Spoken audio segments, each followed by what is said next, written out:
¿Qué pasa, campeones? Welcome to the Churros y Tácticas Podcast. It's a Friday one, folks.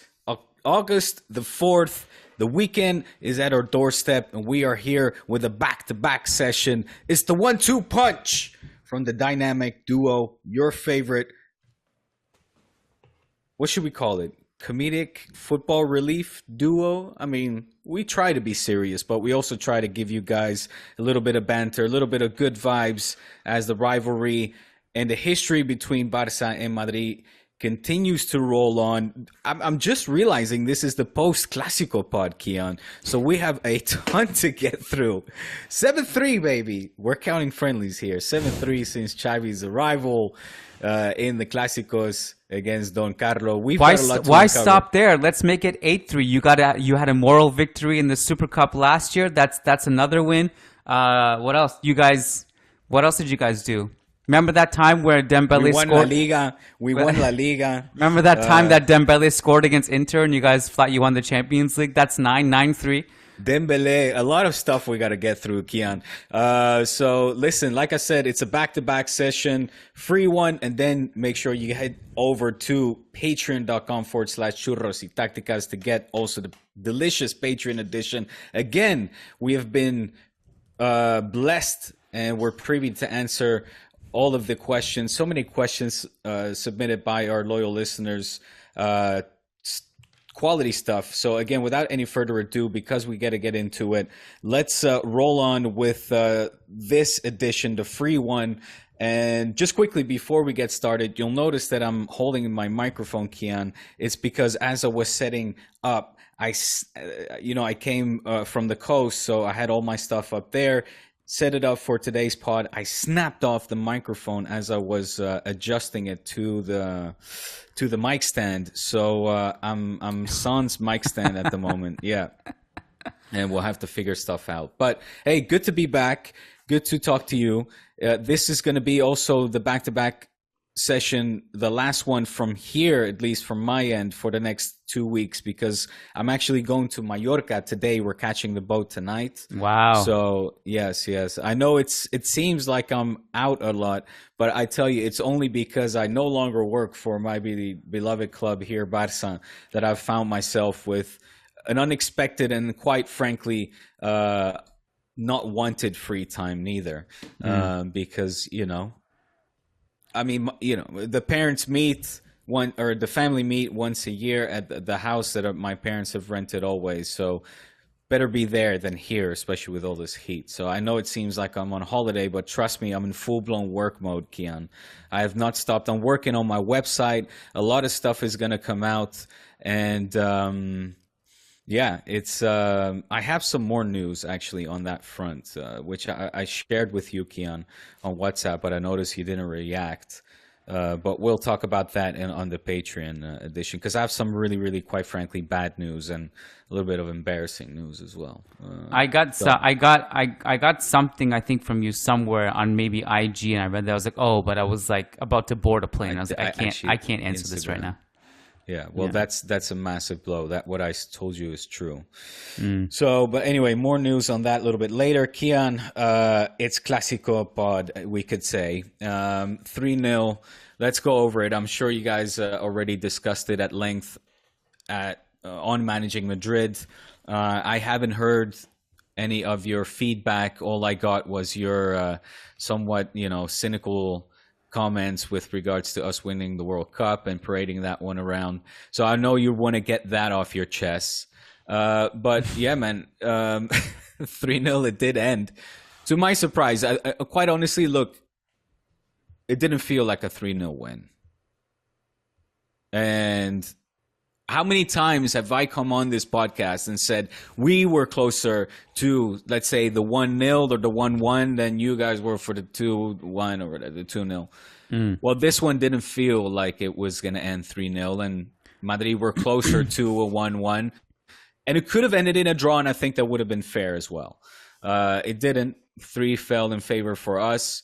The 5 posts came to our rescue, as well as a very good Marc-André ter Stegen.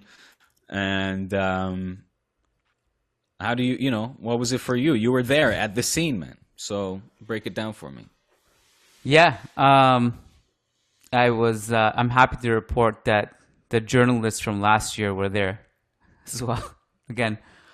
And it's funny, I don't actually know their names, but they were sitting close to us again, but like in a different row. And after the second goal, the staff of the Soccer Champions Tour had to come over and tell them, guys, this is press box, journalists, please no cheering. Are you And I was kidding? like, oh man, I wish I had serious? that. Yes, I wish I had that on video so I could send this to Diego. This is great content. This is irrefutable proof that what I'm saying is not made up. That is so good. I wish you did catch that on tape. That would have been hilarious. I wish. I had to chuckle about it though. Yeah, look, my thoughts on the game itself. I mean, it confirmed to me some concerns I have about Real Madrid without wanting to get too carried away because it is preseason, so you don't want to be overly dramatic about losing. But it just like my prediction heading into the preseason and heading into this season is if you don't get Mbappe, is that we have a lot of good creators who can create chances, but we'll have trouble scoring goals. And that's kind of what happened. So it's like kind of like hard to like look at that game, but it happened against Juve too. So it's not just one preseason game; it's against Juve too that happened again. We had I think almost 40 shots against Juve and 1 goal. And Jesus Christ. So like this is like a problem that we're like foreseeing that. Right. Okay, so who's the guy who's going to score 30, 40 goals for us this season? I don't think we have that guy. I think we have Vinicius, who's a really good player. How long has this been the narrative for Madrid, though, man? It's crazy. It's like we've been discussing the same topic. Only a year. I mean, like 2 years ago, we had Benzema, right? Like that was like a freak year, it seems. It seems like who can make up for Cristiano's goals? That's been the question, like, since he left. Sure. It's not easy. Like replacing Cristiano Ronaldo's goals, right? It's not an easy thing to do because he's such a... It's like us with the right back position. Well, us in the right back position too. Sure. So that's it. I mean, like, so if I'm sure there's going to be games where you have outliers where we score like 3, 4, 5 goals because it just everything is falling our way. But the consistent ability to put the ball in the back of the net, I'm worried. So it just confirmed to me a few things, and I don't think it's... Joselu is not the mustard. Joselu is a good player in La Liga who can come off the bench. That's it. That's all I see him. And I respect that. Mariano 2.0. No, he's better than Mariano. Come on. Mariano never scored 16 goals in La Liga. Really, I need to... I should have tagged you on this. I'm going to see if I find a post yesterday. I think it must have been Twitter. The fanfare, the spectacle that was around the arrival of Mariano when he first arrived was crazy. Like, people were saying like the next Ronaldo, and then nobody said that. Nobody said that. Diego. I'm going to show you. Nobody. Fans were saying. Nobody said that. I saw not it yesterday one person. with my own eyes. Kiyan, I'm going to send it to you. It sounds as ridiculous as the journalists celebrating this Clasico friendly, like it was a... There was a line going all the way around the Bernabeu waiting for this presentation. The camera crew were going through the fanfare, all these people waiting. They were like, oh, the next Ronaldo. Oh, it's un fichajazo. Nobody said the words the next Ronaldo. Nobody said that. Not even the Twitter troll in his mom's basement. You are going to eat those words. I will prove you wrong. I'm going to look for the post, tag you in it. You'll see for your own eyes. Anyway, right. Please. I want that person's name and address. And Twitter handle, and we got to expose this person. Like, okay, look, just put things in perspective. I didn't think Mariano was the next Ronaldo, but I was like, that's a good signing. He had just scored, I think, 17 goals in Ligue 1. He's from our youth team. Why not? But I didn't expect him to be like, but I was shocked that he was as irrelevant as he became. Like, I thought he was going to be a better contributor than that. I think part of that is our fault. I think there's an alternate universe because you remember how it happened? It was that Sevilla wanted to sign him. And we had the first right of refusal, so we had to interject and we decided, like, no, Sevilla, actually he's coming home. If we had just let him go to Sevilla, I'm curious to see how that would have played out for them. I think he would have scored like 15 goals for them in the league, and it would have been a different story. for his career. But anyways, I'm sure that's not the main thing we're going to talk about today, right? We're not going to talk about Mariano. No, I just wanted to know about Madrid's, lack of efficiency up top, I suppose, because the chances, like you mentioned, are being created, but again, not finished. So it seems the fate of your success this season depends on Mbappe coming, which he will. And knowing that, I guess you're optimistic despite these two losses, the 3-0s? I'm not optimistic, but I'm also not. Sorry, this lighting is messed up because it's like 7 in the morning. Got the morning sun coming in. Yes, the morning sun. Anyways, as well. I'm not optimistic or pessimistic. I'm just kind of like, I feel like I have my expectations in check. I think we're going to struggle to score goals consistently this season. That's my Mbappe as well. No, with Mbappe, it's a game changer, man. That guy's gonna. That's what I'm saying. Knowing that he is coming, which it's just a matter of time now. It's like if Josep Pedrol's tic tac was ever going to be played and used as much as it was last year during a transfer window. Now it's proper tic tac. There's no chance that Mbappe will stay at QSG. If he does arrive, when he arrives, yeah. It feels silly that like we spent so many months talking about how we can't score goals because then I feel like the analysis just goes out the window. But if he does arrive, yeah, it changes things, man. It does dramatically. I think it takes the team to a different level. I mean, you guys have been discussing Mbappe to death, so I assume that you guys already taken for given that he is going to arrive as well. By you guys, I mean in Managing Madrid and all the nobody's taken that for a given, man. Nobody. It's how could you, dude?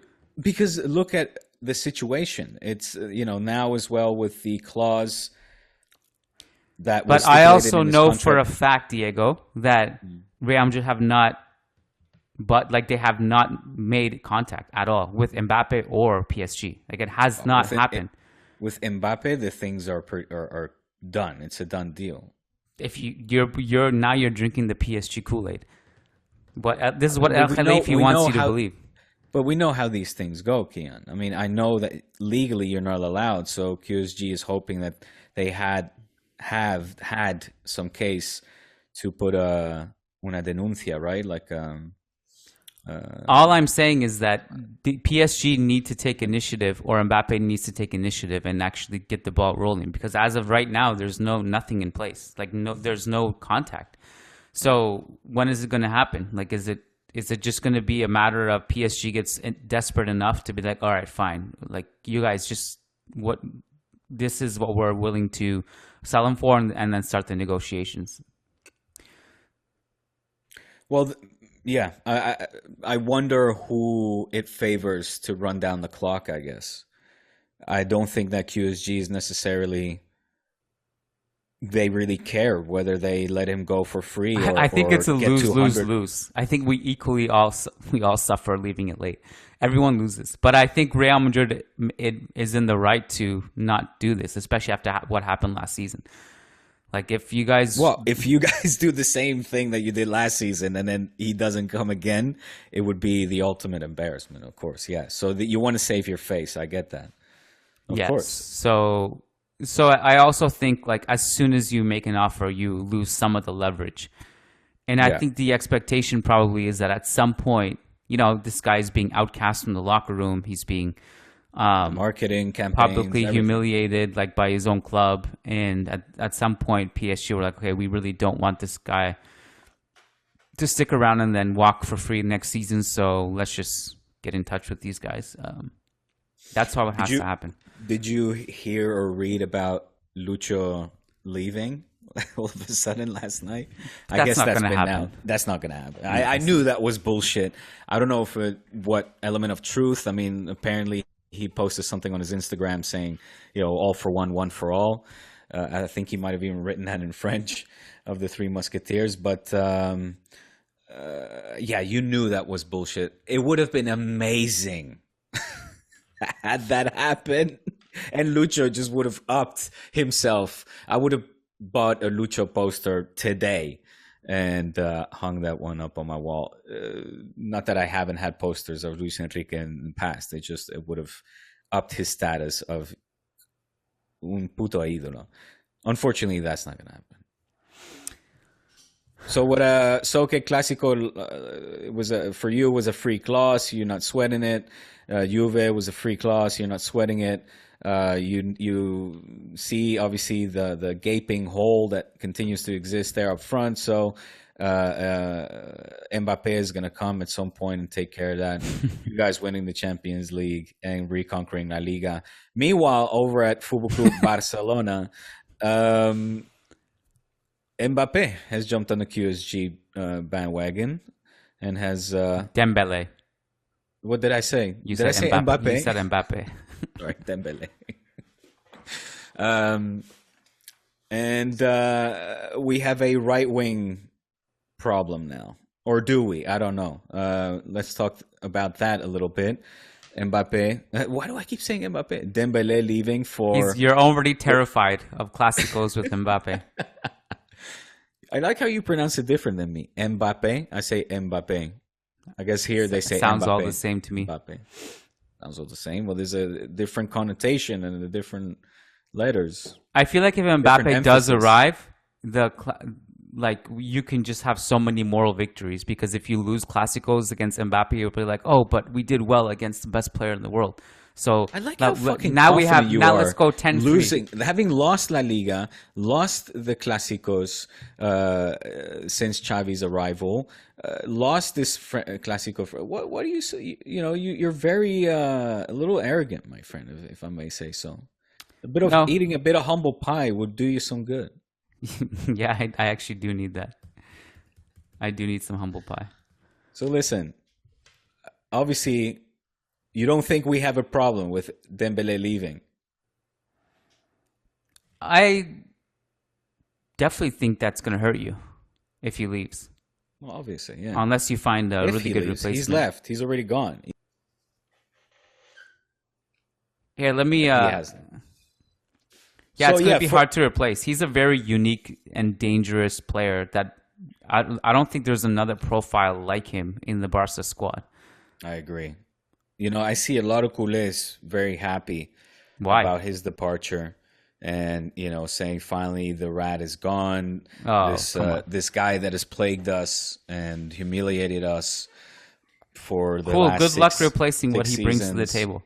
Where he didn't play and his injuries and his agent and his wages and the yada yada.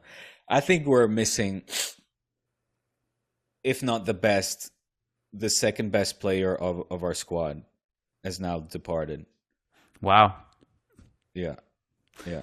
Well, if you get his wages off the books, how much does that free up the ability to go after somebody like Bernardo Silva? Yeah. I don't know. It really depends on how you're able to replace him. I also think there's probably a shift in the way Barcelona played in some sense, because Dembele's damage is done mostly through dribbling and line breaking. So you may have to play different style of football, or maybe you don't go with the pure line breaking winger. Maybe Xavi experiments even more with four midfielders, playing in different ways. So I don't think it's necessarily doom and gloom. My point was just that he's devastating and terrifying to play against because he's so fast and so great at dribbling. Yeah, he's freakish. He's really hard to defend, right? Yeah. So it's just like Barcelona may have to find a different kind of profile player. Yeah. And it would be a different conversation if Ansu Fati didn't have health concerns. Yeah, but Ansu is not Dembele. Ansu is just so much more clinical in front of goal, but he doesn't have that freakish ability to, push the ball forward and chase after it like a man possessed. And he did that very well. And I mean, the way he was able to switch his feet as well, so gifted with both right and left. The level of unpredictability with Dembele at his peak, at his best, you didn't see that in quite frankly, in any wingers or any right wingers for that matter. And, when Joan Laporta, of course, defending his players, said that in his opinion, Dembele is better than Mbappe, as much of a mocked statement that turned out to be, or people made of that, a complete mockery. I think there's a case to be made if we would have seen that consistency in Dembele that we have seen with Mbappe, that he could rival Mbappe in terms of, being one of the best in the world, or one of the best in his positions.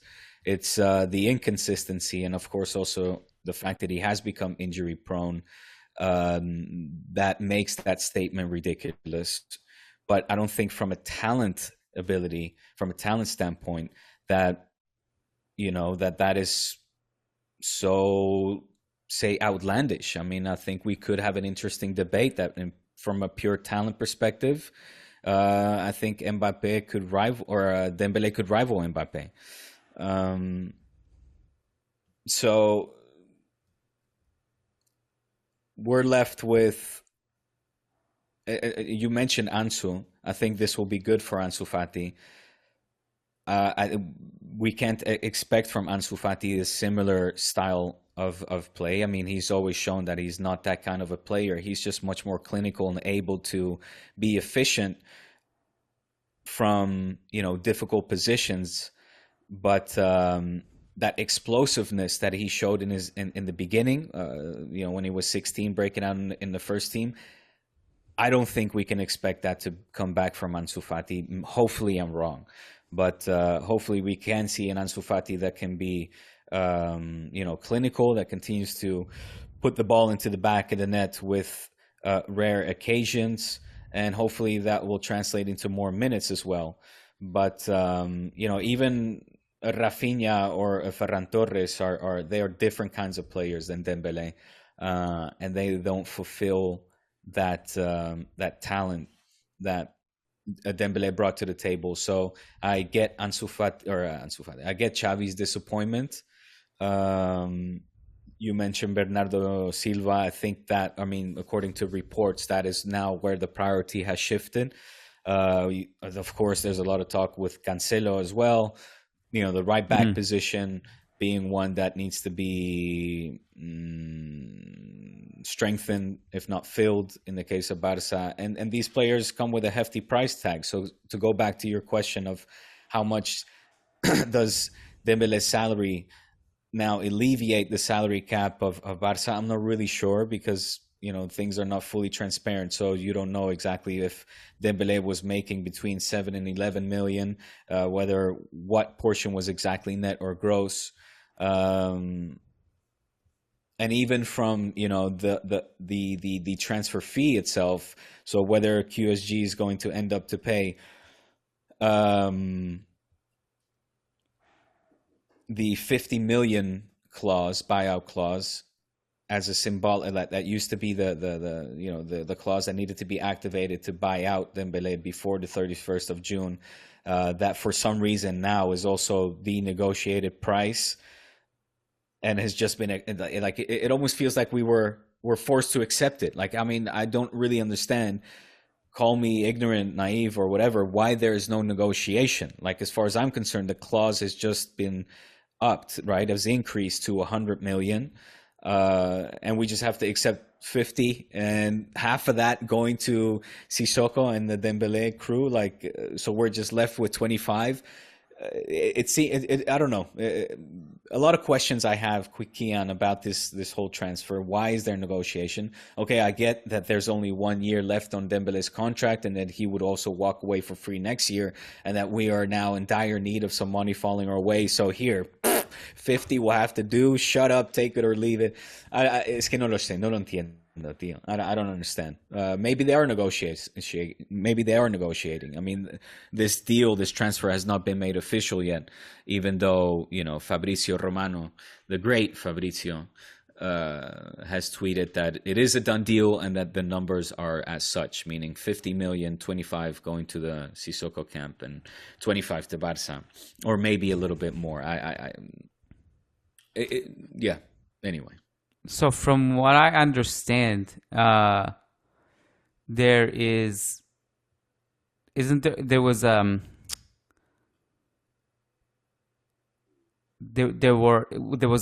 date, right? There was a date where I think it passed, and that changed things. And I think because of that, correct, So the clause changed from 50 million buyout clause to 100 million buyout clause as of July 31st.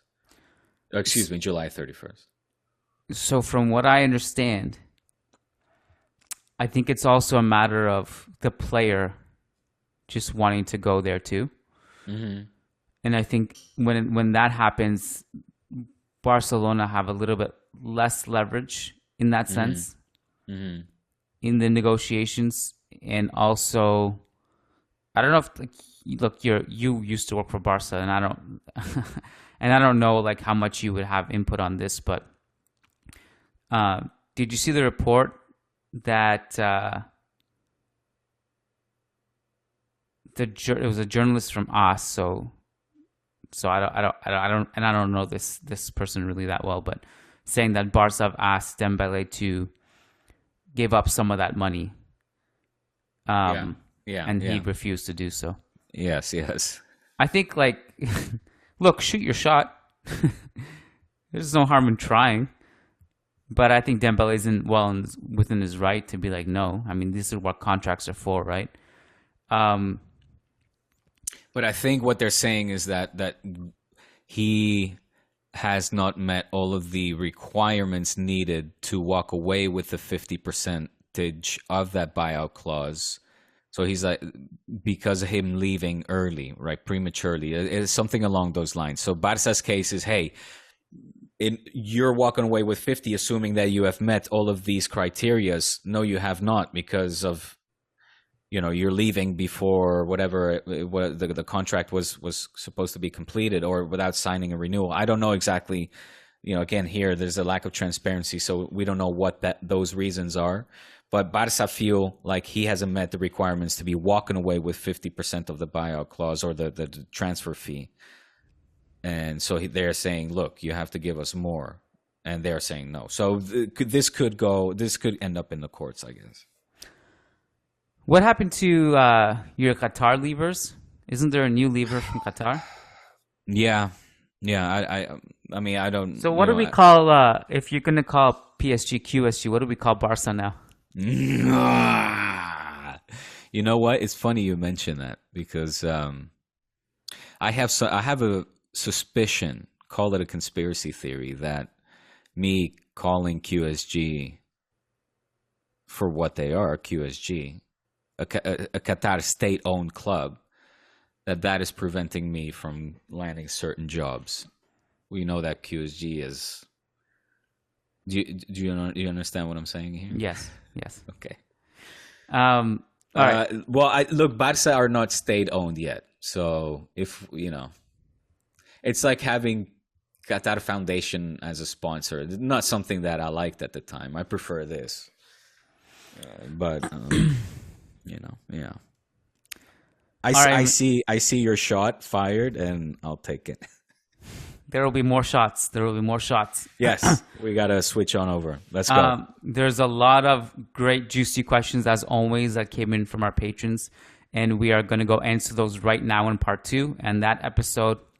And if you want to also not only access the episode, but also just get your questions in, the juicier the better. We don't shy away from controversy and juice. So if you ask a really controversial question, we'll actually more than likely to take it. So if you want to submit controversial questions or any question, patreon.com/Churros y Tácticas, and you can also listen to the answer as well. All right, we'll see you part 2 over there. Diego, see you in 5 seconds. Peace. Yes. Ciao.